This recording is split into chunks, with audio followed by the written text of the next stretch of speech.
ಆಕಾಶವಾಣಿ ವಾರ್ತೆಗಳು. ಓದುತ್ತಿರುವವರು BA ಅಜರುದ್ದೀನ್. ಮುಖ್ಯಾಂಶಗಳು. ಪ್ರಧಾನಿ ನರೇಂದ್ರ ಮೋದಿ ಇಂದು ಉತ್ತರ ಪ್ರದೇಶ, ಉತ್ತರಾಖಂಡ ಭೇಟಿ. ವಾರಣಾಸಿಯಲ್ಲಿ ಮಾರಿಷಸ್ ಪ್ರಧಾನಿಯೊಂದಿಗೆ ದ್ವಿಪಕ್ಷೀಯ ಮಾತುಕತೆ. 2030 ವೇಳೆಗೆ ಭಾರತ 30% ವಿದ್ಯುತ್ ವಾಹನಗಳನ್ನು ಹೊಂದುವ ಗುರಿ, ಸಚಿವ ಪ್ರಹ್ಲಾದ್ ಜೋಶಿ. ಅಮೆರಿಕಾದೊಂದಿಗೆ ದ್ವಿಪಕ್ಷೀಯ ವ್ಯಾಪಾರ ಒಪ್ಪಂದ ಅಂತಿಮಗೊಳಿಸುವ ನಿಟ್ಟಿನಲ್ಲಿ ಸಕ್ರಿಯ ಸಮಾಲೋಚನೆ, ಸಚಿವ Piyush Goyal. Asia cup cricket, UAE ವಿರುದ್ಧ ಭಾರತಕ್ಕೆ 9 ವಿಕೆಟ್ಗಳ ಭರ್ಜರಿ ಗೆಲುವು. ವಾರ್ತೆಗಳ ವಿವರ. ಪ್ರಧಾನಿ ನರೇಂದ್ರ ಮೋದಿ ಅವರು ಇಂದು ಉತ್ತರ ಪ್ರದೇಶ ಮತ್ತು ಉತ್ತರಾಖಂಡಕ್ಕೆ ಭೇಟಿ ನೀಡಲಿದ್ದಾರೆ. ಭಾರತ ಪ್ರವಾಸದಲ್ಲಿರುವ ಮಾರಿಷಸ್ ಪ್ರಧಾನಿ ನವೀನ್ ಚಂದ್ರ ರಾಮಗುಲಂ ಅವರಿಗೆ ಪ್ರಧಾನಿ ನರೇಂದ್ರ ಮೋದಿ ವಾರಣಾಸಿಯಲ್ಲಿ ಆತಿಥ್ಯ ನೀಡಲಿದ್ದಾರೆ. ಪ್ರಧಾನಿ ರಾಮಗುಲಂ ನಿನ್ನೆ ಸಂಜೆ ವಾರಣಾಸಿಗೆ ಆಗಮಿಸಿದರು. ಅಲ್ಲಿ ಅವರನ್ನು ಉತ್ತರ ಪ್ರದೇಶ ರಾಜ್ಯಪಾಲರಾದ ಆನಂದಿಬೆನ್ ಪಟೇಲ್ ಸ್ವಾಗತ ಮತ್ತು ಗೌರವ ರಕ್ಷೆಯೊಂದಿಗೆ ಬರಮಾಡಿಕೊಂಡರು. ಮಾರ್ಚ್ 2025ರಲ್ಲಿ ಪ್ರಧಾನಿ ನರೇಂದ್ರ ಮೋದಿ ಮಾರಿಷಸ್ಗೆ ಭೇಟಿ ನೀಡಿದ ನಂತರ ಉಭಯ ದೇಶಗಳ ಕಾರ್ಯತಂತ್ರದ ಪಾಲುದಾರಿಕೆ ವೇಗ ಪಡೆದುಕೊಂಡಿದೆ. ಈ ಬಗ್ಗೆ ನಮ್ಮ ಪ್ರತಿನಿಧಿ ಹೆಚ್ಚಿನ ವಿವರ ನೀಡಲಿದ್ದಾರೆ.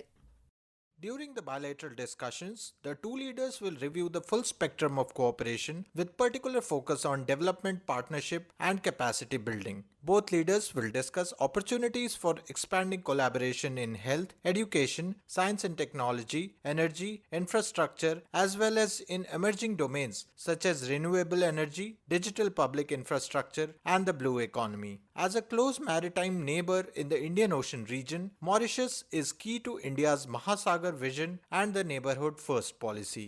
Alok Rai, Akashvani News, Varanasi. ದ್ವಿಪಕ್ಷೀಯ ಚರ್ಚೆ ಸಮಯದಲ್ಲಿ ಅಭಿವೃದ್ಧಿ, ಪಾಲುದಾರಿಕೆ ಮತ್ತು ಸಾಮರ್ಥ್ಯ ವೃದ್ಧಿಯ ಮೇಲೆ ನಿರ್ದಿಷ್ಟವಾಗಿ ಗಮನಹರಿಸಿ ಸಹಕಾರ ವೃದ್ಧಿ ಮಾರ್ಗೋಪಾಯಗಳ ಬಗ್ಗೆ ಇಬ್ಬರು ನಾಯಕರು ಪರಿಶೀಲಿಸುತ್ತಾರೆ. ಸಂಜೆ ನಂತರ ಪ್ರಧಾನಿ ನರೇಂದ್ರ ಮೋದಿ ಉತ್ತರಾಖಂಡದ ಪ್ರವಾಹ ಪೀಡಿತ ಪ್ರದೇಶಗಳ ವೈಮಾನಿಕ ಸಮೀಕ್ಷೆ ಕೈಗೊಳ್ಳಲಿದ್ದಾರೆ. ನಂತರ ಪ್ರಧಾನಮಂತ್ರಿ ಅಧಿಕಾರಿಗಳೊಂದಿಗೆ ಉನ್ನತ ಮಟ್ಟದ ಪರಿಶೀಲನಾ ಸಭೆ ನಡೆಸಲಿದ್ದಾರೆ. ಪ್ರಧಾನಮಂತ್ರಿ ನರೇಂದ್ರ ಮೋದಿ ನಿನ್ನೆ ಸಂಜೆ ಇಟಲಿಯ ತಮ್ಮ ಸಹವರ್ತಿ ಜಾರ್ಜಿಯಾ ಮೆಲೋನಿ ಅವರೊಂದಿಗೆ ದೂರವಾಣಿ ಮೂಲಕ ಸಮಾಲೋಚನೆ ನಡೆಸಿದರು. ಹೂಡಿಕೆ, ರಕ್ಷಣೆ, ಭದ್ರತೆ, ಬಾಹ್ಯಾಕಾಶ, ವಿಜ್ಞಾನ ಮತ್ತು ತಂತ್ರಜ್ಞಾನ, ಶಿಕ್ಷಣ, ನಾಗರಿಕ ಸಂಬಂಧಗಳು ಮತ್ತು ಭಯೋತ್ಪಾದನೆ ನಿಗ್ರಹದಂತಹ ವಲಯಗಳಲ್ಲಿ ದ್ವಿಪಕ್ಷೀಯ ಕಾರ್ಯತಂತ್ರದ ಸಹಭಾಗಿತ್ವದಲ್ಲಿನ ಬೆಳವಣಿಗೆಗಳ ಬಗ್ಗೆ ಉಭಯ ನಾಯಕರು ಪರಾಮರ್ಶೆ ನಡೆಸಿದರು. 2025-29 ಜಂಟಿ ಕಾರ್ಯತಂತ್ರದ ಕ್ರಿಯಾ ಯೋಜನೆಗೆ ಅನುಗುಣವಾಗಿ ಪಾಲುದಾರಿಕೆಯನ್ನು ಮತ್ತಷ್ಟು ವಿಸ್ತರಿಸುವತ್ತ ಉಭಯ ನಾಯಕರು ತಮ್ಮ ಬದ್ಧತೆಯನ್ನು ಪುನರುಚ್ಚರಿಸಿದರು. ಭಾರತ 2030 ವೇಳೆಗೆ 30% ವಿದ್ಯುತ್ ವಾಹನಗಳನ್ನು ಹೊಂದುವ ಮಹತ್ವಾಕಾಂಕ್ಷೆಯ ಗುರಿಯೊಂದಿಗೆ ಸಾಗಿದೆ ಎಂದು ಕೇಂದ್ರ ಹೊಸ ಮತ್ತು ನವೀಕರಿಸಬಹುದಾದ ಇಂಧನ ಸಚಿವ ಪ್ರಹ್ಲಾದ್ ಜೋಶಿ ಹೇಳಿದ್ದಾರೆ. ನವದೆಹಲಿಯಲ್ಲಿ ನಿನ್ನೆ ಕೋಲ್ಕತ್ತಾದ ಅಲಿಪೋರ್ ಪ್ರಾದೇಶಿಕ ಪ್ರಯೋಗಾಲಯದ ಅತ್ಯಾಧುನಿಕ ವಿದ್ಯುತ್ ವಾಹನ ಪರೀಕ್ಷಾ ಸೌಲಭ್ಯಕ್ಕೆ ಚಾಲನೆ ನೀಡಿ ಮಾತನಾಡಿ, ವಿದ್ಯುನ್ಮಾನ ವಾಹನಗಳಿಗೆ ಆದ್ಯತೆ ನೀಡುತ್ತಿರುವ ಕೇಂದ್ರ ಸರ್ಕಾರ ಅವುಗಳ ಪ್ರಾಯೋಗಿಕ ಪರೀಕ್ಷೆಗೂ ಮಹತ್ವ ನೀಡಿದೆ ಎಂದರು. ಭಾರತದ ಗುರಿಯನ್ನು ಬೆಂಬಲಿಸಲು ವಿದ್ಯುತ್ ವಾಹನಗಳು ಮತ್ತು ಅವುಗಳ ಘಟಕಗಳು ರಾಷ್ಟ್ರೀಯ ಮತ್ತು ಅಂತಾರಾಷ್ಟ್ರೀಯ ಮಾನದಂಡಗಳನ್ನು ಪೂರೈಸಲು ಕಠಿಣ ಪರೀಕ್ಷೆ, ಮೌಲ್ಯೀಕರಣ ಮತ್ತು ಪ್ರಮಾಣೀಕರಣಕ್ಕೆ ಒಳಗಾಗುವುದನ್ನು ಖಚಿತಪಡಿಸಿಕೊಳ್ಳುವುದು ಅತ್ಯಗತ್ಯ. ಸುಸ್ಥಿರ ಸಂಚಾರ ಉತ್ತೇಜಿಸುವ ಮತ್ತು ಇಂಗಾಲದ ಹೊರಸೂಸುವಿಕೆ ತಗ್ಗಿಸುವ ನಮ್ಮ ಧ್ಯೇಯಕ್ಕೆ ಬದ್ಧವಾಗಿ EV ವಲಯ ಸಾಗುತ್ತಿದೆ ಎಂದು ಪ್ರತಿಪಾದಿಸಿದರು. ಅಮೆರಿಕಾದೊಂದಿಗೆ ದ್ವಿಪಕ್ಷೀಯ ವ್ಯಾಪಾರ ಒಪ್ಪಂದ ಅಂತಿಮಗೊಳಿಸುವ ನಿಟ್ಟಿನಲ್ಲಿ ಸರ್ಕಾರ ಸಕ್ರಿಯವಾಗಿ ಮಾತುಕತೆಯಲ್ಲಿ ತೊಡಗಿದೆ ಎಂದು ಕೇಂದ್ರ ವಾಣಿಜ್ಯ ಮತ್ತು ಕೈಗಾರಿಕಾ ಸಚಿವ ಪಿಯೂಷ್ ಗೋಯಲ್ ಹೇಳಿದ್ದಾರೆ. ದ್ವಿಪಕ್ಷೀಯ ಸಂಬಂಧಗಳ ಕುರಿತಂತೆ ಅಮೆರಿಕ ಅಧ್ಯಕ್ಷ ಡೊನಾಲ್ಡ್ ಟ್ರಂಪ್ ಮತ್ತು ಪ್ರಧಾನಿ ನರೇಂದ್ರ ಮೋದಿ ಅವರು ಸಕಾರಾತ್ಮಕ ಮಾಹಿತಿಯನ್ನು ಹಂಚಿಕೊಂಡ ಬಳಿಕ ಸಚಿವರು ಈ ಹೇಳಿಕೆ ನೀಡಿದ್ದಾರೆ. ದೆಹಲಿಯಲ್ಲಿ ನಿನ್ನೆ FICCI ಆಯೋಜಿಸಿದ್ದ ಲೀಡ್ಸ್ ಶೃಂಗಸಭೆಯಲ್ಲಿ ಮಾತನಾಡಿದ ಅವರು, ಐರೋಪ್ಯ ಒಕ್ಕೂಟ ಮತ್ತು ನ್ಯೂಜಿಲೆಂಡ್ ಜೊತೆಗೂ ಸಹ ವ್ಯಾಪಾರ ಸಮಾಲೋಚನೆಗಳು ಪ್ರಗತಿಯಲ್ಲಿವೆ.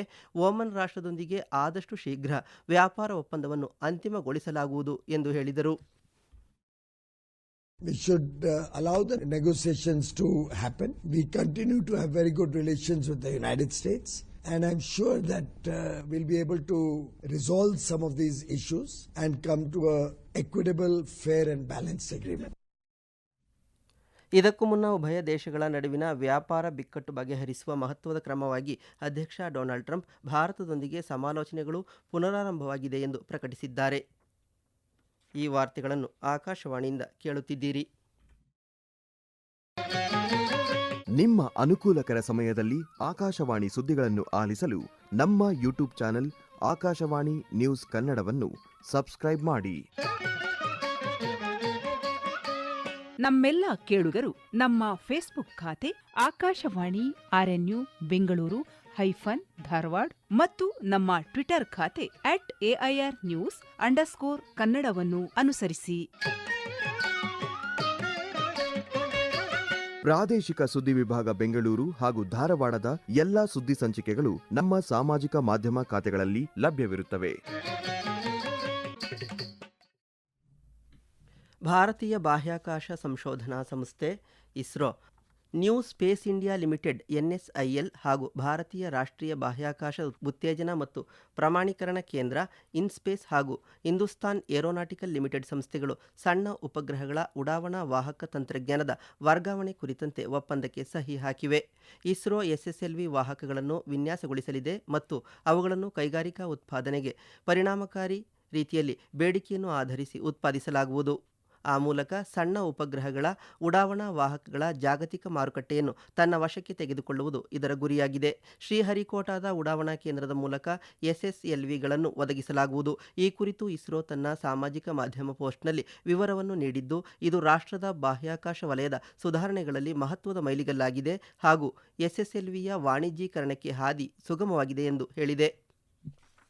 ಲೋಕಸಭಾ ಸ್ಪೀಕರ್ ಓಂ ಬಿರ್ಲಾ ಕಾಮನ್ವೆಲ್ತ್ ಸಂಸದೀಯ ಸಂಘದ 11ನೇ ಸಮ್ಮೇಳನವನ್ನು ಬೆಂಗಳೂರಿನಲ್ಲಿ ಇಂದು ಸಂಜೆ ಉದ್ಘಾಟಿಸಲಿದ್ದಾರೆ. ಈ ಸಮ್ಮೇಳನದ ಕಾರ್ಯಸೂಚಿ ಶಾಸಕಾಂಗದ ಸದನಗಳಲ್ಲಿ ಚರ್ಚೆಗಳು ಮತ್ತು ಮಾತುಕತೆಗಳು, ಜನರ ನಂಬಿಕೆ ಮೂಡಿಸುವುದು, ಜನರ ಆಕಾಂಕ್ಷೆಗಳನ್ನು ಪೂರೈಸುವುದು ಎಂಬುದಾಗಿದೆ. ಉದ್ಘಾಟನಾ ಸಮಾರಂಭದಲ್ಲಿ ಕರ್ನಾಟಕದ ಮುಖ್ಯಮಂತ್ರಿ ಸಿದ್ದರಾಮಯ್ಯ, ರಾಜ್ಯಸಭೆಯ ಉಪಸಭಾಪತಿ ಹರಿವಂಶ್ ಮತ್ತಿತರರು ಗಣ್ಯರನ್ನು ಉದ್ದೇಶಿಸಿ ಮಾತನಾಡಲಿದ್ದಾರೆ. ಕರ್ನಾಟಕ ವಿಧಾನಸಭೆಯ ಸ್ಪೀಕರ್ UT ಖಾದರ್ ಸ್ವಾಗತ ಭಾಷಣ ಮಾಡಲಿದ್ದಾರೆ. ವಿಧಾನಸೌಧದ ಭವ್ಯ ಮೆಟ್ಟಿಲುಗಳ ಮೇಲೆ ನಡೆಯಲಿರುವ ಉದ್ಘಾಟನಾ ಸಮಾರಂಭದಲ್ಲಿ ರಾಜ್ಯಗಳು, ಕೇಂದ್ರಾಡಳಿತ ಪ್ರದೇಶಗಳ ಶಾಸಕಾಂಗದ ಅಧ್ಯಕ್ಷರು, ಸ್ಪೀಕರ್ಗಳನ್ನು ಒಳಗೊಂಡ ಪೀಠಾಧ್ಯಕ್ಷರು ಭಾಗವಹಿಸಲಿದ್ದಾರೆ. ಪ್ರಧಾನಮಂತ್ರಿ ನರೇಂದ್ರ ಮೋದಿ ಈ ವರ್ಷದ ಸ್ವಾತಂತ್ರ್ಯೋತ್ಸವ ದಿನದಂದು ಕೆಂಪುಕೋಟೆಯಿಂದ ಮುಂದಿನ ಪೀಳಿಗೆಯ GST ಸುಧಾರಣೆಗಳನ್ನು ಪ್ರಕಟಿಸಿದ್ದರು. ಇದೇ 3ರಂದು ನಡೆದ GST ಮಂಡಳಿ ಸಭೆಯಲ್ಲಿ ಆ ಸುಧಾರಣೆಗಳನ್ನು ಅನುಷ್ಠಾನಗೊಳಿಸುವ ಕುರಿತು ನಿರ್ಧಾರಗಳನ್ನು ಕೈಗೊಳ್ಳಲಾಗಿದೆ.